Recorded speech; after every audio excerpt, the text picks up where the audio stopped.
Saatnya ngopi bareng, namun sebelumnya jangan lupa like, subscribe, dan tekan tombol notifikasinya. Serta bagikan kepada yang lain.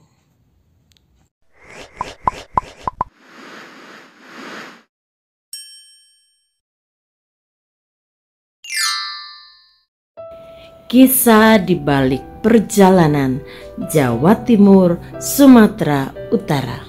Shalom saudaraku, kita akan melanjutkan kisah Munson dan Liman masuk ke Tanah Batak.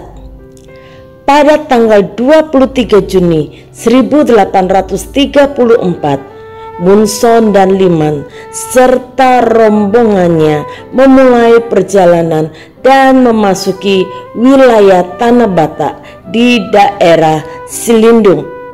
Dalam rombongan tersebut terdapat seorang penterjemah yang bernama Datu Raja Mangkuta. Ada pula seorang polisi bernama Rakim yang adalah seorang Batak. Kemudian 10 orang kuli pengangkut barang yang akan juga membantu mereka menebas jalan yang penuh dengan ilalang dan pepohonan, serta 2 orang pembantu dari Batavia atau Jakarta, yaitu Jan, seorang keturunan suku Jawa, dan seorang juru masak. Untuk menghadapi binatang buas, maka Munson dan Liman memperlengkapi diri, masing-masing membawa 1 pistol. Polisi Rakim dan Jan diperlengkapi dengan senjata laras panjang, sedangkan para kuli pengangkut membawa parang. Rute jalan yang dilalui oleh Munson dan Liman adalah Sibolga menuju ke desa Poriaha, kemudian Poriaha Julu, Pagaran Baringin, Huta Imbaru, kemudian sampai di desa Si Bunga-Bunga. Di desa Si Bunga-Bunga, rombongan Munson dan Liman bermalam di rumah Raja Si Banda Huta Galung. Dan keesokan harinya rombongan tersebut melanjutkan perjalanan, namun tidak dapat menemukan desa, sehingga mereka terus berjalan sampai di desa Sigarupu. Sore harinya mereka melanjutkan perjalanan hingga sampai di desa Rampa dan diterima dengan baik oleh Raja Swasa Huta Galung, seperti halnya Burton dan Ward dalam laporannya.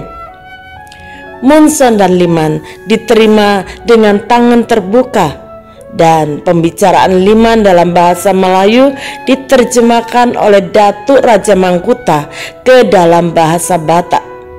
Setiap pertanyaan dari Raja Swasa Huta Galung dijawab oleh Liman dan diterjemahkan oleh Datuk Raja Mangkuta. Tanggal 25 Juni, rombongan mereka melanjutkan perjalanan menebas ilalang yang lebih tinggi dan mengikuti arah oleh petunjuk jalan serta melewati desa Sitapayan. Setelah sore hari mereka sampai di desa Pagaran Lambung dan kemudian disambut baik oleh Raja Sinomba Huta Galung yang segera memberikan fasilitas untuk bermalam.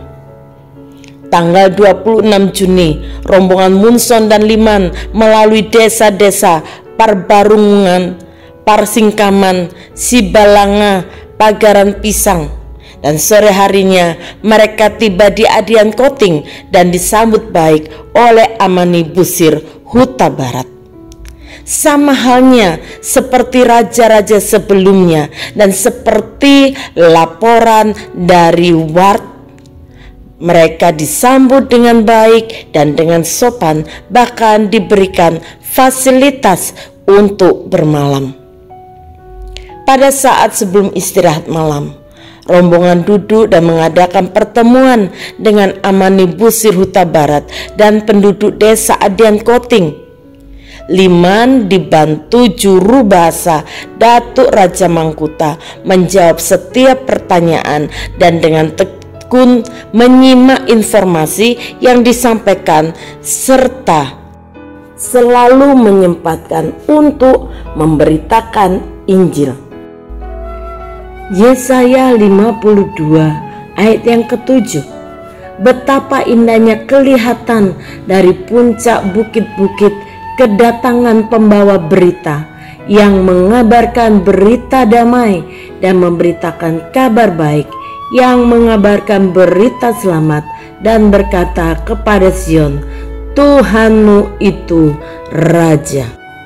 Saudara, Alkitab menyebutkan bahwa adalah sebuah keindahan kedatangan orang yang membawa kabar baik.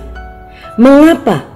Karena ini adalah sebuah kehormatan yang sangat bagus untuk dapat berbagi kabar baik dengan orang lain. Kabar baik ini mencakup tentang penebusan, keselamatan, dan damai sejahtera bagi seluruh umat manusia. Mari saudaraku, kita juga bersedia memberitakan kabar baik itu kepada orang lain supaya mereka boleh mengalami pembaharuan hidup di dalam Tuhan Yesus. Bapa, kami bersyukur kepadamu. Engkau mempercayakan kepada kami sebuah hal yang sangat indah untuk kami dapat memberitakan kabar baik itu kepada orang lain. Pakai hidup kami seturut dengan kehendak-Mu. Kami siapkan hidup kami untuk menjadi pembawa kabar baik dari surga bagi sesama kami. Di dalam nama Tuhan Yesus kami berdoa. Haleluya. Amin. Selamat membagikan kabar baik bagi orang-orang di sekeliling kita. Tuhan Yesus memberkati.